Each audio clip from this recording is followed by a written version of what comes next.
Hey guys, welcome back to my channel. Today's a little bit different. I am doing a sit down with you and just a sit down talk. I have gotten this question quite a bit and I wasn't actually ready to talk about it because of legal mumbo jumbo. Plus, I don't know, I wasn't really ready to talk about it.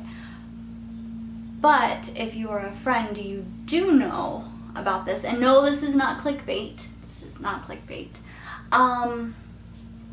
Basically, I'm here to tell you why my wedding was a secret. And I don't really like to use that word secret.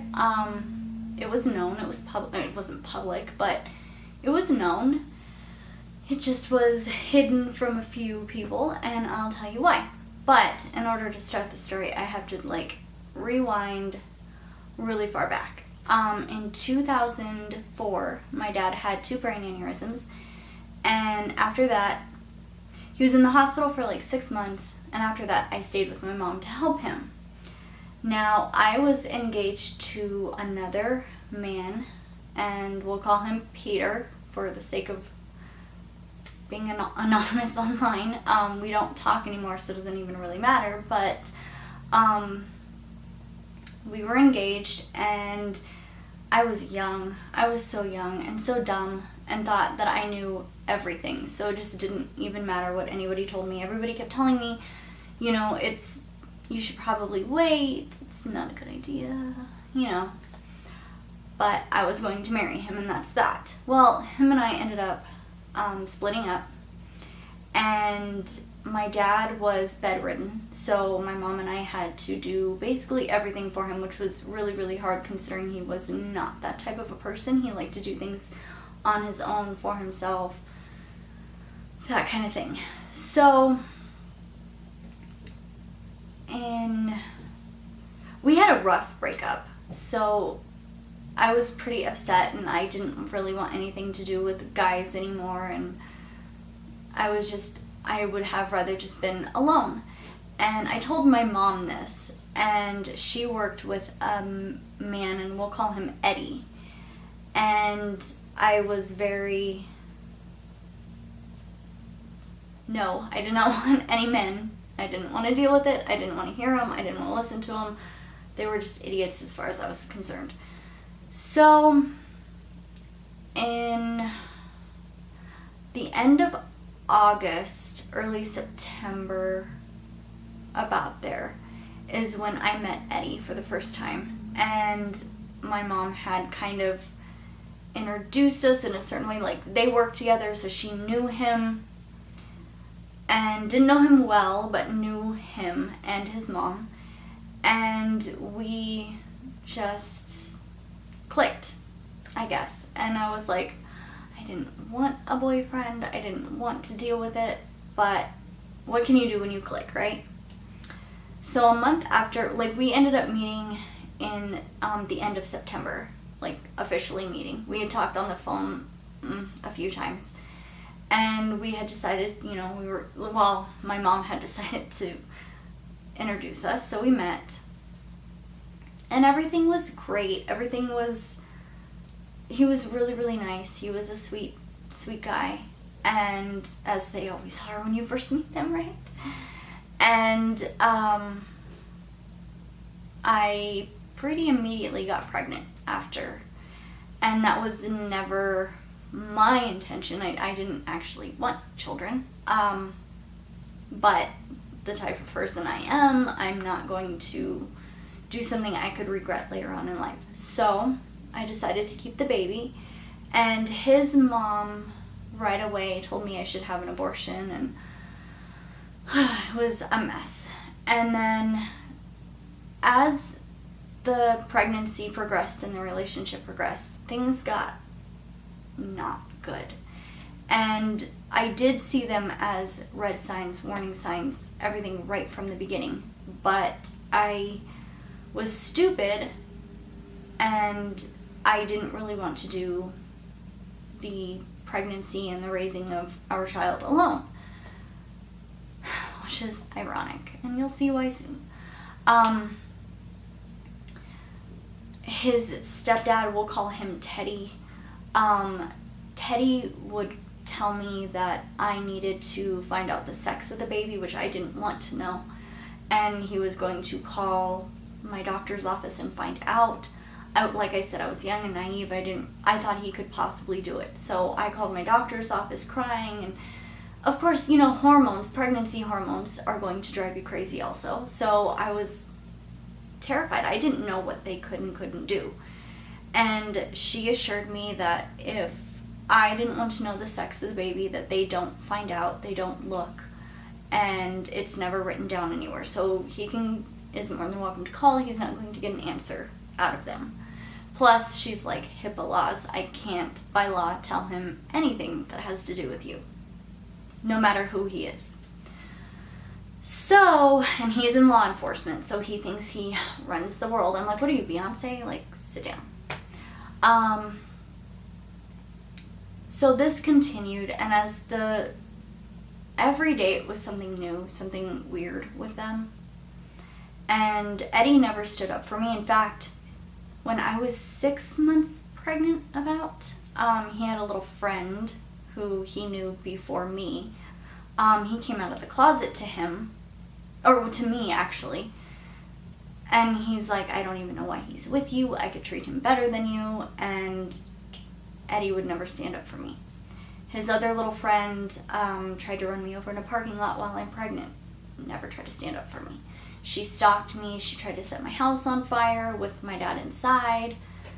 My mom, back up a little bit, my mom had said that, you know, if we stayed and helped take care of my dad, that we could live there without paying rent. And about a month before my dad had his aneurysms, I was planning on moving out. I wanted to be on my own. I have always been that type of a person. I've always been very independent in that sort of a sense. But I always figured because I was pregnant, I didn't want to do it alone. I shouldn't have to do it alone because it takes two to make a baby, right? So I kept telling Eddie, you know, you need to stand up for me. That's only fair. That's only right.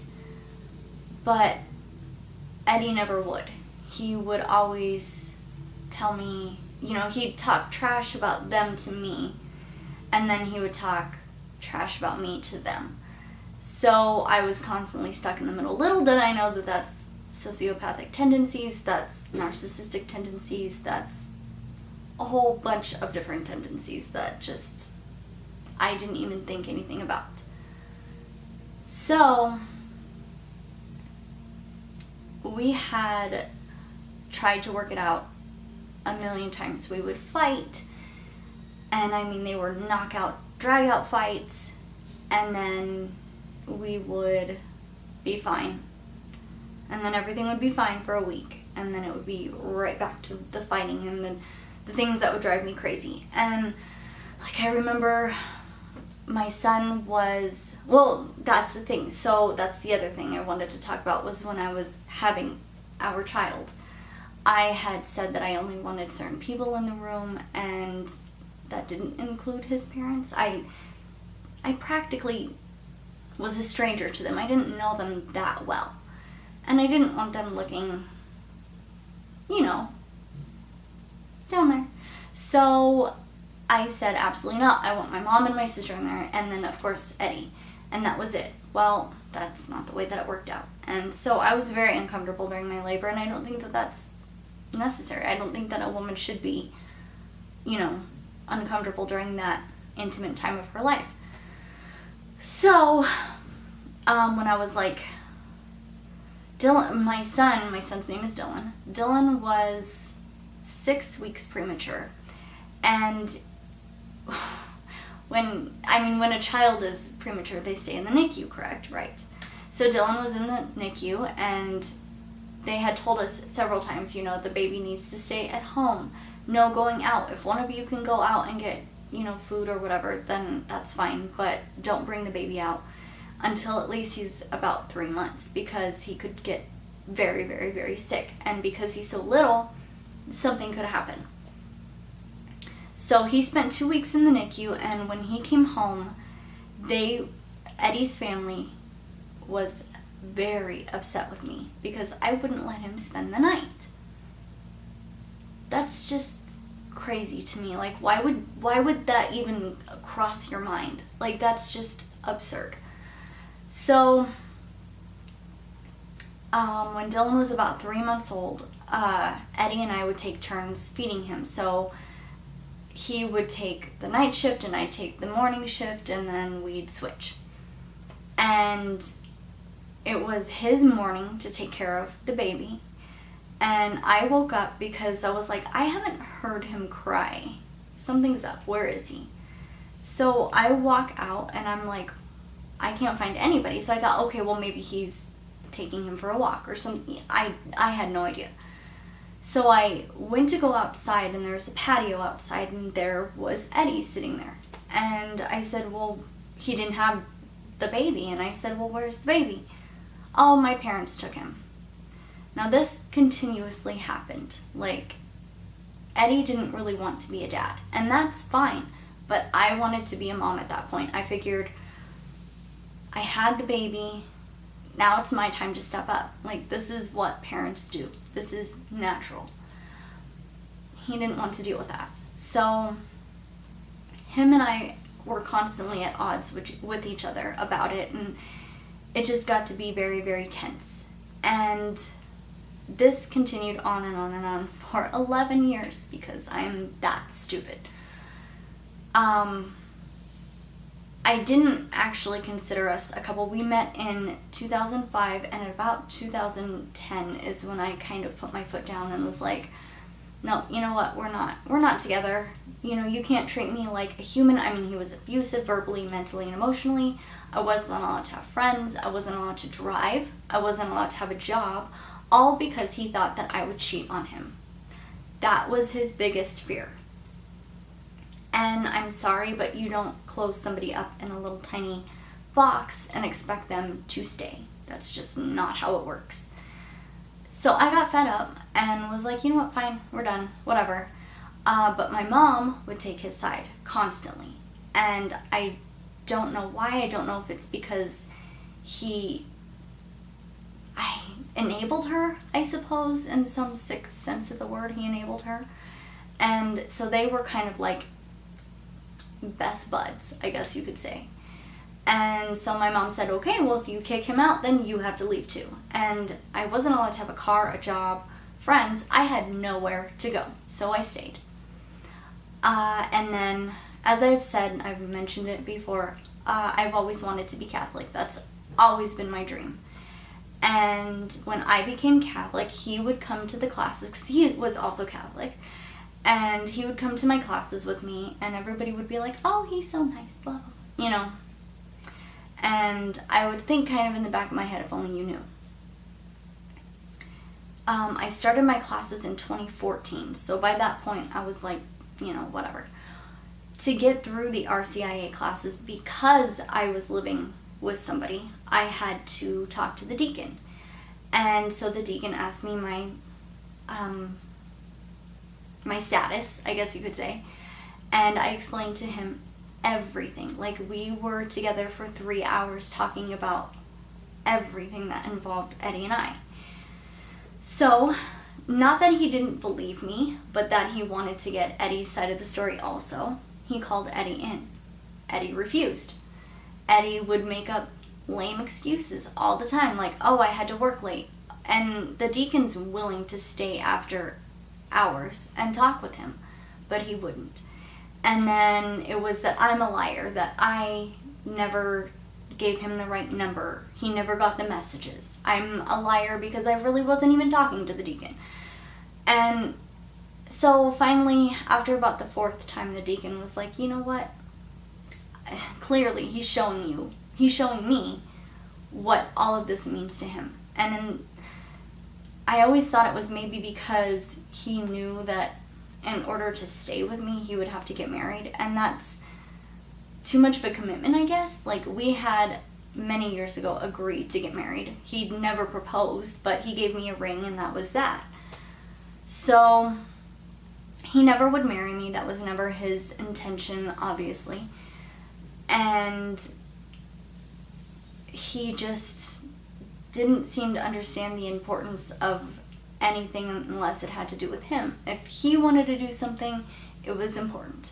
If I wanted to do something, it could wait. So the deacon agreed that I would get baptized and Eddie and I would look like brother and sister. That's what would happen. So I was baptized and I started really looking at Eddie and I as brother and sister. I thought of us more as, ex-boyfriend and girlfriend before that, but this time I was like, okay, well, he can be my brother. He would ask me all the time how he could fix things, and I would tell him all the time, like, I need this from you. I need you to be a dad. I need you to watch the kid. I need you, all of and it's not even, it should be things that should have already been done. It's not like I'm telling him, well, I need you to wash my car. It was nothing like that. It was something that a parent should do. But he never really wanted to do it. So in the end-ish of 2014, I met a man. And him and I hit it off really well. We met on Facebook. And we talked for hours. And it never stopped. There was never a time where our conversation stopped. It would just pick up right where we left off. And he was always telling me where he was, even though I didn't ask. He was acting like my boyfriend. And that was something that I had never had before. I was always the one expected with Eddie to check in. Where are you? What are you doing? But it was never like, hey, what you doing? With Eddie, it was more like, sorry, I have glitter right here. It was more like, you better tell me where you are because I don't believe you. If that makes any sense at all. So the new guy and I started talking more and more and more, and as we talked, we realized things like this don't happen all the time. This is pretty rare, and we should probably not let it go. This is something special, truly. So I kind of begged him to get married at the courthouse, and this was pretty early on. It's just I guess they say when you know, you know. And I'm really glad that we didn't do that. He ended up becoming Catholic as well. So we were able to get married at the cathedral. Now, this is where it comes into play that it was a secret. So we had planned our wedding. We had got engagement pictures done. I flew to Oregon. Don't even ask me how I was able to pull that off, because that is still a shock to me.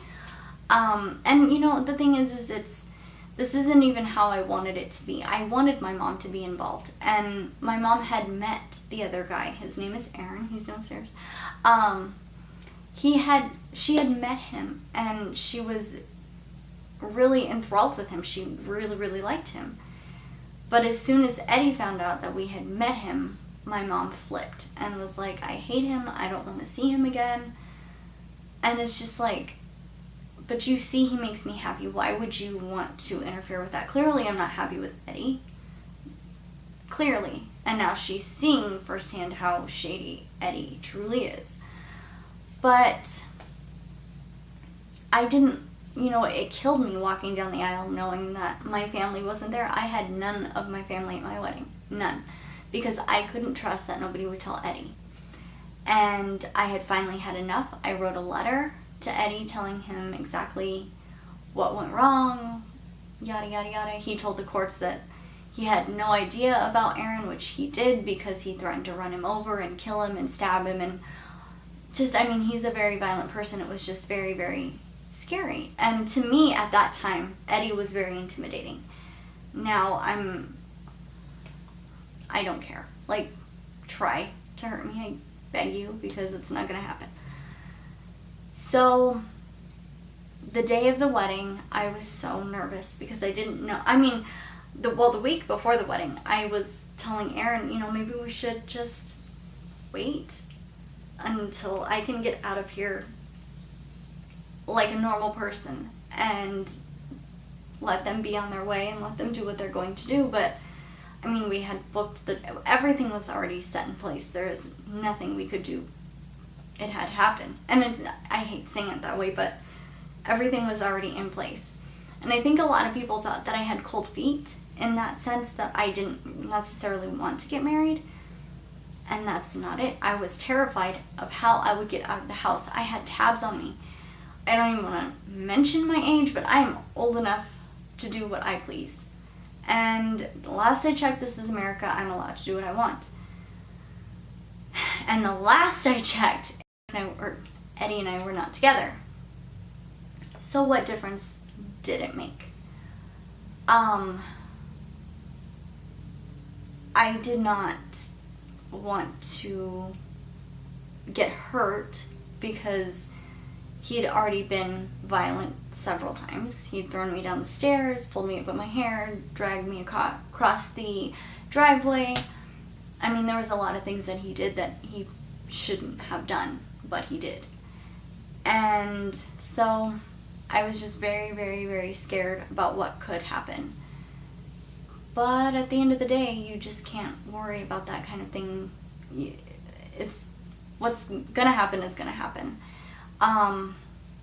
So I got married on a Saturday, and I had to go back to my mom's house to get the rest of my things, and then I left, and it was traumatic but enlightening and just therapeutic almost, because I was able to stand up for Michael when nobody else would. And that was the hardest thing for me. And like, Aaron stands up for me all the time. Like, if something happens and somebody is being, not that I get a lot of haters, but you know, like things like that, he's the first one to stand up for me. And this will take a long time to heal. It has taken a long time to heal. We'll be married 9 months next month, and this is not something that happened overnight. I mean, I always love that analogy of, if you put a frog in boiling water, it's going to jump out.